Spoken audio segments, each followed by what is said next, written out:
Peace, people. Welcome to Always for Black. You tuned in as to politics as usual. Episode 13. 13, they say that's an unlucky number, but not for this episode. We're going to bring you that piff like we always do. And let me just explain what Always for Black means. It always means there's many different ways you can be for Black people, whether it's education, whether it's mentoring the youth, business, economic development, whatever it is that you do, as long as you forward the community, we with you. We don't always have to agree on everything, but as long as your motives are pure and you're not cooning, we give you our support. And the Black is acronym for Building Lives Through Awareness and Conscious Knowledge. And I'm joined by my co-host, Nate. What's going on, Nate? Hey, what's going on, Sue? Ain't nothing. I know there have been a lot of questions right now, those of you that tuning in, and what they wanted to ask me is, why did I shave my beard? You know what I'm saying? Because, you know, the ladies like the beard, you know what I'm saying? My wife liked the beard, everybody liked the beard. And I'm like, yo, why did you shave it, man? Like every once in a while I'll shave the beard, you know. I'm going to grow it back though. Right. I'm going to grow it back. And eventually, I think next year what I'm going to do, I'm going to keep the permanent beard in 2018, sometime in 2018. I'm just going to get it lined up. I'm just going to permanently keep it from there. But you know, for the next year, I'm going to grow it back to shave it again. So, you know, sorry to disappoint the ladies out there. You know what I'm saying? And my wife, too. My wife especially, she hates when I cut the beard. You know what I'm saying? Well, you kind of look like you're 12 right now, bro. I know the beard make me look a lot older, right? Yeah. You look real young right now. Right. Well, hey, it is what it is. We got a few things we're going to talk about today. We're going to continue the education discussion we had on our last show, but this time we're going to talk about post-secondary education a little bit more. Also, we're going to talk about single payer, because single payer just passed. I mentioned before that it passed the Assembly in New York State, but now it passed the Senate in California. So we're going to get into a little bit of healthcare discussion. We could talk about Trump all day, but I feel like if you get into politics, everybody's talking about Trump. Everybody talk about Trump all day, every day. So I don't want to bring the stories everybody else is talking about. I mean, tune in to CNN, they talk about Comey, Russia. And, you know, I'm not saying that we won't talk about those subjects, but I feel like there's a lot of other things we could talk about and give thorough and detailed discussions of. So that's what we're going to do here. So, Nate, want to start off with single payer? Yeah, let's go with single payer, brother. All right. So single payer, as I just mentioned, passed the California State Senate. So the thing about this, I'm for single payer. I really am. And for those who don't know what single payer healthcare is, it basically take away private insurance, but not completely, a little bit. In different ways you can do it. Different countries have different models, because you can have a single payer system and still have private insurance to cover stuff that maybe the single payer system don't cover. You know, so it depends on how you model it. Because all these terms can be confusing, whether it's single payer healthcare, whether it's the public option, universal healthcare. Universal healthcare doesn't necessarily mean single payer. Universal healthcare doesn't necessarily mean the system they have in Canada. So, you know, when you say these terms, it depends on who's saying it and what they mean. So one of the things about this California bill, and I'm going to pass to Nate in a minute, it doesn't have a lot of details on it. It seemed like they wanted to pass it just to get it on the books. And it looks like they're going to have the California State Assembly fill out the details, the missing details. And then they're going to have to go back to the Senate as well. So it's going to be something to see. And then after that, you know, even if the Assembly and the Senate pass it, the governor going to have to sign it unless they have, like, you know, a filibuster proof, you know, majority with that. Then I don't know about California law, because I know California, a lot of times the citizens have to vote in it too. So I'm not quite sure how that's going to work too in California. Right, but overall, what's your initial thoughts on it passing the Senate in California? My initial thoughts on it passed in the Senate in California. Like that's good. I believe one day we got to go towards a system like that in order for it to make it. But when I was doing some research earlier, and I sent you that article. The LA Times, what's his name, George Skelton, he actually just did a story on the single payer healthcare bill that just passed. This I'm just going to quote him right quick and what he said. Even though it passed, they said it's going. The title of it is California State Senators Pass a Single Payer Healthcare Bill, but it's going nowhere fast. So apparently, it's getting really trashed right now, and we'll get into the details later. And that's because they're kind of really calling it a fantasy, and that's because of the whole 15% payroll tax thing that they're trying to put on the bill. I think it was a good idea, but I think that what they really should have done, if they really want to take this serious, really vet the way they're going to do this. Because right now, and I'll quote this reporter here as he was doing his research on it. He said that the single-payer healthcare concept was given the equivalent of a grade school social promotion. So right now, out in the media, it's getting slammed really hard because people believe that this is a fantasy. And this is something that maybe liberals really want, but there is no real meat behind this bill or behind these senators who just passed that.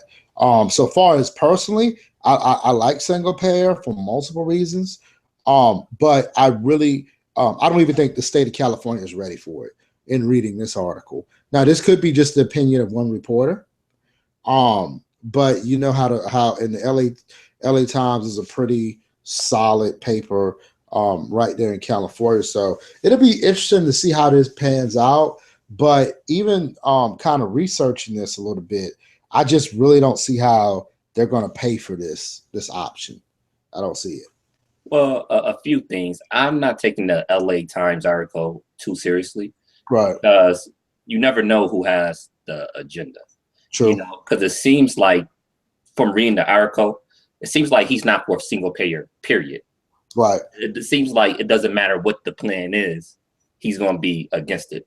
Right. And just because somebody like might be a Democrat or liberal doesn't mean they for single payer, because you know, like it's going to have a lot of resistance. And also, if you getting paid decent money, you know, you make a decent amount of change, a lot of people with money might not want single payer either, because they feel like their taxes will go up, and because they got the money to pay for their health care, like it's not really going to affect them too much.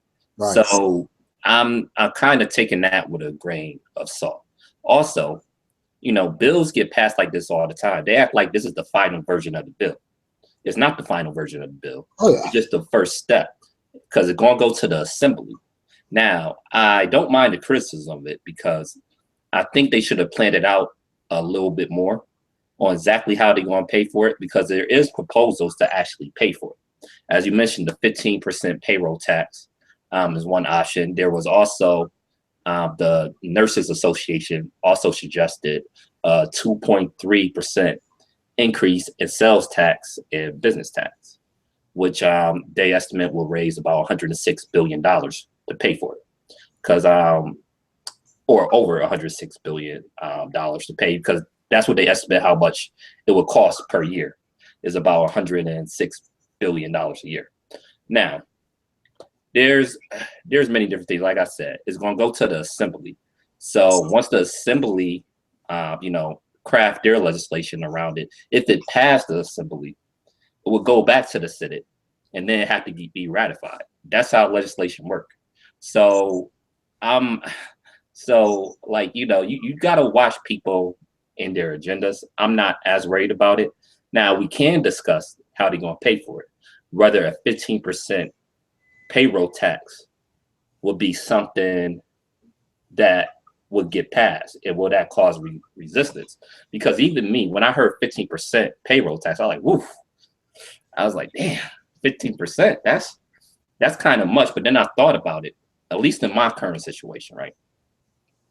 It would about even out with the money, with my payroll taxes, with the money I make and how much I pay for healthcare. it was about even now. So I'd really be paying about the same and maybe even less in my personal situation, because you got to think with single payer healthcare, you're not going to you won't be paying a deductible. So you got to keep that in mind. You won't be paying a deductible, and you won't have a copay as well when you go to the doctor. And typically, if you get insurance through your employer, which most people do, that will no longer come out of your check either. So we got to keep that in perspective too. Now, I don't know what the sales tax is in California, and that's something I probably should have looked up, but increasing it by another 2.3%, that could work, maybe, potentially. So we'll see. I want to see if it even passed the assembly and what their proposal is. Mm-hmm. Yeah, and also, one of the other criticism I have with the bill too, because I don't think the bill is perfect. I think they should leave Medicare alone, because part of it is like they want to divert money that they get from the federal government through Medicare into the program.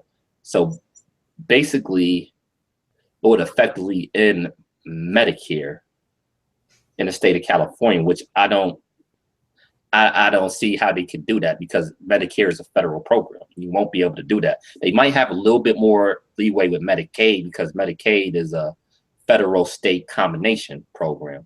But even with that, the federal government pays for the majority of Medicaid too.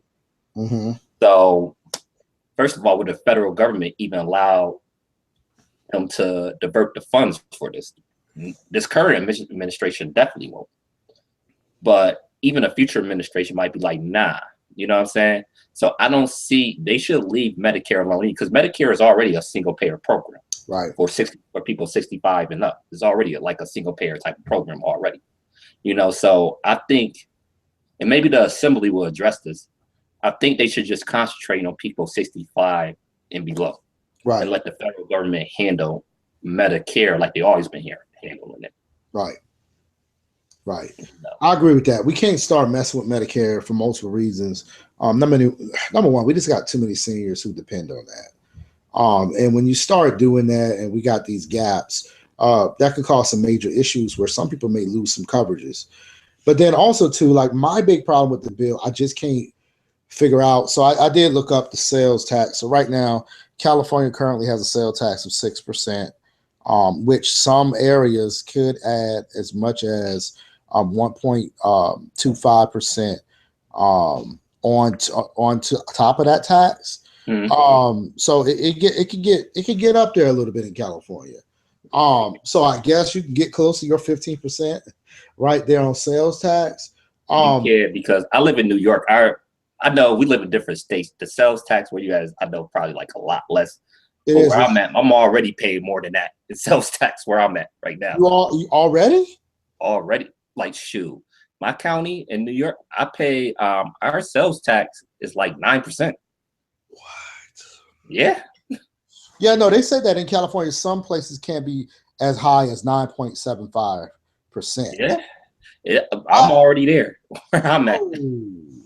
Hey, I'm gonna take my little 2% sales tax. Yeah, it's give and take though, but like I live in New York, so our education benefits is right a lot more. So it give and take. But never mind. Go ahead, finish it. Yeah.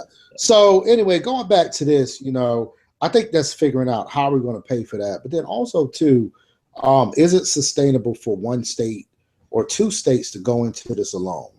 Like, does it make sense that states going to start taking this on? Like, I just think that it could be potential pitfalls with states saying, hey, we're going single payer. I think states have to do it though. I don't see any other option, because we've been waiting for the federal government to do this for decades on end. I mean, universal health care was proposed during the Truman administration. Right. You know what I'm saying? And we made progress under Johnson, on President Lyndon B. Johnson administration, when Medicare and Medicaid was passed under his administration. I mean, you cannot wait for the federal government to do this stuff. Right. We just can't. You wait for the federal government to do stuff, you're gonna be waiting forever. I think states have to do this if you live in a progressive state, because you know, who knows? Trump is going to be in office. If not Trump, Pence. One of them going to be in the office for the next 4 years at least. Right now, we have a Republican-controlled Congress, a Republican-controlled Senate. In a state like California that's extremely blue, they can do some of this stuff. Like I said, tuition-free college just passed in New York. They taking the lead of that. And I think that's how it goes. You remember, when it came to the legalization of marijuana, it's still illegal federally. Yeah. Federally, it's still illegal, but California and Washington was the first 2 states to step out on the limb, just like, all right, we're going to legalize this. And people wanted it. And now you're seeing more and more states legalizing it now. So I think this is the way that it might have to go in order for it to happen. And I see that. And I see that. But my question is, what happens when, you know, I'm in California and I'm in that system and I travel to Montana and I get sick in Montana or something going, I have to go to the hospital or to the doctor. How is that going to be covered then? You know? Well, I would think, I don't know this part of the bill, but I would think because you will be insured by California. You know what I'm saying? So I would think that California, and this have to be clear in the legislation, will have to pay the state of Montana. Okay. You know what I'm saying? Because you remember, the people still going to be paying for it. You still paying for it out of your taxes. Absolutely. So they would have to cover that in that situation. All right. Now, again, that have to be made clear in that legislation, though. And, you know, we can't leave that up to chance. But that one part of the legislation that will have to be made clear. And it's funny. It seemed like California and New York is really competing because these are 2 states that was talking about tuition-free college, because California was talking about that as well. And, you know, like I said, single-payer healthcare passed the state assembly here in New York. And it seemed like the proposal here in New York is getting taken more seriously here. It hadn't been trashed like it was in California. It's actually closer here in New York than it is in California, because they already passed the assembly. We only need a few state senators, a couple more, to pass it in our state Senate here in New York. We like 1 or 2 senators away in New York for it to really be passive. However, I'm not sure if Governor Cuomo will actually sign the legislation, because that's the thing. Will he actually sign it? I know he may be, because it seemed like he's getting prepared to run for president. Looks like he's going to run for president in 2020. So we'll see. We'll see. And but I don't know. I don't have the answer to that. But I know the proposal in New York, it wasn't just covering healthcare; it was actually covering dental too. Yeah. Oh yeah, it has to. Healthcare and dental. Well, it doesn't have to, because, you know, usually you pay 2 different insurances for healthcare, and then dental care. You know, that's a whole different company. You pay that separately. So I would thought that dental would have been separate, but, you know, they include dental as well. Yeah, I know in Canada they have to include dental too. I think typically most systems they include dental. Yeah. So we'll see. We will see. We're gonna have to see how it. It'll be interesting, but I do believe that's going to be the way to go in the next. I think it's going to be a state's going to do it in the next 5 years. Within the next 5 years, somebody's going to have some type of single payer system.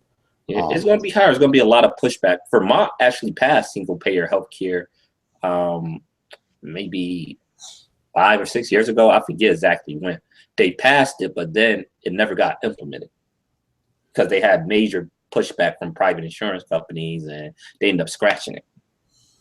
So we'll see. We'll see. It's just something we have to keep on top of. We observe that. So we're going to go into education talk, and I'm going to pass it to Nate because, like I said in the last show, he's more of an expert when it comes to education. Right. Like, I know a little bit, you know, I read, but he actually, like I said, he studies on his own, and he got the degrees, which I know you want to talk about degrees too, but he actually got the degrees to back up what he's saying as well. Yo, tell the people what you got, man. Floss your degrees on them. Floss your degrees on the people out here, Brother Nate. Let them know. Let them know. So I have a master's of mental health and family marriage. I also have a master's of school counseling. I also have another master's as an educational specialist, which means that I can be a principal or a assistant principal in schools or instructional leader in any way, curriculum, all that stuff, man. So, did you get those from a real university? Yeah. Now I will say, now I rep my HBCUs, man. I love my HBCUs.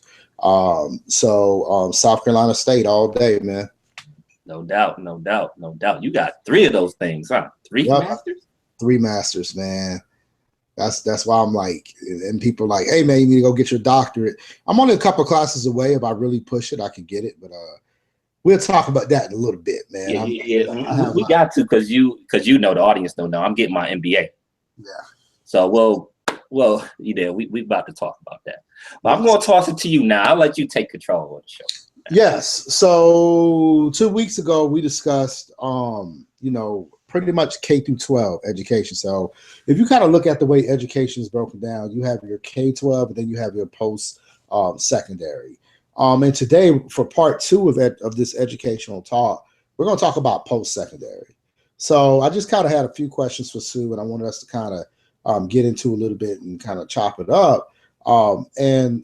First and foremost, we all know that typically your colleges your presidents of colleges are typically men. Wherever, on the, HBCUs, typically black men run those colleges. On the other side of that, white men run your Ohio States and so on, your Duke universities, all of that. So in saying that, where do African Americans fit into that equation? So I want to kind of ask this question first, before we even get into the degrees part. This is hot debate right now on should college athletes be paid, and if they're not paid like a paycheck, like a stipend. Now, most people on the other side say, hey, they're getting their free they're getting their education because they have a scholarship and all of that. They get it. But let's be real. On the other side of this, a lot of these athletes who go to college, they're not finishing college. So while they're there at that time, they're getting their room and board, they're getting their meals. A lot of them major in things that is not going to be productive for them later on, because they have to do that in order to be able to have a full-time practice schedule as well as a game day schedule, and still make sure that they stay in school so they don't, get ineligible for failing a class. So, in saying that, Sue, simply, do you believe that colleges should pay student athletes? I put it like this: if the sport is producing significant income for the school, absolutely. Because, so can I say this, Sue, while you go over here? So Nick Saban, just to put that in perspective for you, Nick Saban is the head football coach for Alabama. And he's making well over $7 million a year. So keep going with your thought with that in mind. Right, exactly. So let's put it like this, because not all, and I want to ask you this too, because not all sports make money for the school. Right. So I say yes if the sport is making money for the school.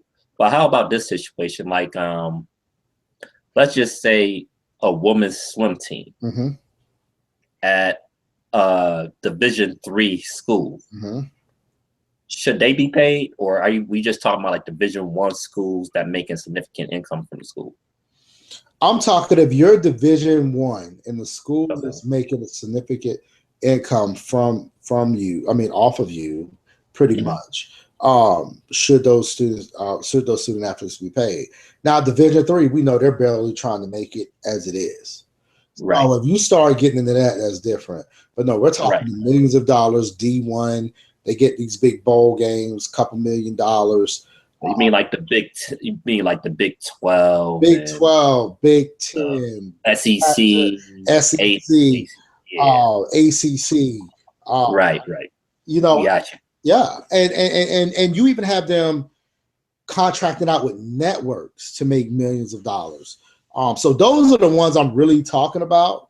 Like mainly the football and basketball programs for the most part. Well, yes, I am, but I do believe that if you're on a women's swim team at Clemson University, I believe you should get a stipend too. Like, yes, are you bringing in that revenue? Probably not. But I believe that if the university is benefiting off of sports and athletics, I believe that there should be a way that money is split. Like, that's my take on that. If you're going to pay athletes, you can't only just pay the football players. I'll take it even further than that. They should be allowed to get a stipend, especially at those major Division I schools like Alabama, Clemson, Ohio State. Yes, definitely. Absolutely. Because they bring in so much money from the schools that it's ridiculous not to give the people doing the work anything. Because, well, I wouldn't say anything because their education is paid for. But still, they still make it what their scholarship is worth. They bring in the school more money than what their scholarship is worth. And also, they're not allowed to get endorsement contracts. No, they cannot have endorsement contracts. I would say not only should they get a stipend, but a really, like, let's say Deshaun Watson, since you brought up Clemson, who just got drafted by the Houston Texans, right? Last year, he was one of the biggest stars in college football. Why couldn't he get an endorsement deal in college? Because, college football is probably the second most popular sport in the country, probably right behind the NFL. So why can't these athletes get endorsement deals? Wow. So you're about to make those universities angry, Sue. Yeah, I mean, it has to be said, man. Somebody got to say it. Oh, well, you want to know why? Because these universities get contracts with endorsements. Right. So somebody would even have Gatorade, Powerade. Right. Or one school will have Nike, another school Adidas, another school Under Armour. Right. They're not talking about students getting this now. Right. Just the schools. Just the school. And that's why they don't want to say just the school. And that's why they don't want to say I don't know what happened. I think I was just echoing, but do you hear that? You got to slow it up a little bit, like you got a little glitchy. I don't hear it. You sound good to me. Huh. It's like a delay or something. You had a little delay for a second, but you're good. I'm still hearing it. Now you're going away a little bit. I'm still hearing it. Yeah, this is weird. This is weird. I don't know if it's picking up on. I don't know if it's picking up. Hearing my voice on the air, echoing back to my voice a little bit later. So what I can see on my end, you have like a little delay, and your mouth is moving. Then I can hear you, if that makes sense. How do I sound to you? Nah, you good. See, it was an echo. Like you just spoke, and it was like a delay. Right. Hey, but look, we started having. We talk about this all the time, Sue. And we're no conspiracy theorists, but every time we go to Right. Hopefully this is not picking up. On the stream. So, but I'm going to try to push forward. Hopefully, so forgive me. I'm going to sound. I'm hearing my own voice hitting me back in my ear. So kind of messing me up. But we're back to what we were saying. The universities don't want it because they have to deal and an athlete get endorsement deal with Adidas. Will that affect the relationship the school have? Yes, it would. So, but I say, hey, that's the school. Yeah, these men should be able to take advantage. And women too. Men and women should be able to. Their notoriety, why they can, because not there's some athletes that's really good college athletes. The pro game is different. So why can't you take advantage of money? Why they can't? Why they can't? Right. Yeah, that's my view on it. Yeah. No, I agree with you. And like I said, you actually took it a step further than I never really thought about endorsements. But why not? You're right. But that would cause a lot of conflict for universities. Right. So I would see why they would like to stay away from that. But I would say that definitely I believe they should get paid because number one, I don't know if you remember, it was like a couple of years ago, Maurice Corrette. Yeah. Like he got busted and got in trouble for selling jerseys with his autograph on it. And literally it caused him not to be drafted. And now he's not. Matter of fact, I think he ended up committing a crime later. And then he got into a little trouble. It was like kind of like a sad story, but he was like a top recruit. But and we got to be real. I won't say most, a large majority of the young athletes that are playing Division I football are coming straight from the hood. Let's just be real. And many of them don't have the family backing to send them that money and give them that money while they're in school, you know? So in saying that, and you know it being a college student, when you're a first generation college student, and we'll talk about that a little later too, it's really hard. So to say that, oh, we're giving you a scholarship, but oh, how am I going to eat through the week? I mean, now I don't think Jameis Winston had to do it because I'm pretty sure some loyal fans at Florida State would be like, look, man, if you want some crab legs, I'll go get you some crab legs. But he got in trouble for stealing some damn crab legs, you know? So, you know, I'm just like, man, why, you know, if he was getting paid, maybe he wouldn't steal the crab legs. I don't know. But, you know, we start talking these things, man, these kids still got to eat, man. And you got to remember, people forget that they're not allowed to work regular jobs. They're not allowed because they can't. They're not allowed to get a part-time job. So even if they want to work, they can't for a few reasons. Because NCAA won't allow it, and then I don't even know where they have time to work. They want to either. Right. So that's why I think they should get. I mean, you just say you're giving us. Stipend, but I mean, excuse me, it's easy to say that you give them a scholarship. But yeah, I'm still bouncing back. But yeah, it's easy to say you're giving them. But you damn broke. They gonna want to eat too. You know what I'm saying? I know they have like meal time. But still.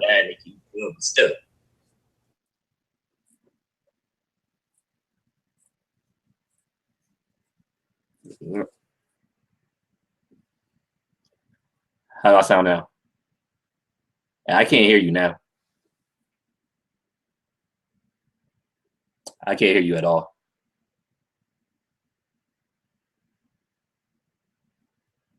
Hey, brother Nate, you there? Can you hear me? I can hear you now. It's like you froze up for a second. No, I unplugged mine to see if it would help you out. My webcam. Let me see. I might have to get out the HD. Let me see what my right. because this joint is like really messing me up. Yeah, because I'm hearing even an echo now after you talk. Okay. Let's see.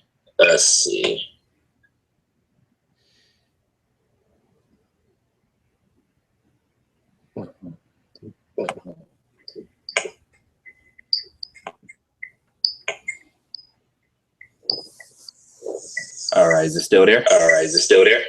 No, Yeah, it's better. Yeah, it's still there. Oh, it's better. Okay, I can't hear you echoing from your end. Yeah. Earlier, when you were in HD, it was like you were having a delay. All right. Yeah, it's not the Yeah,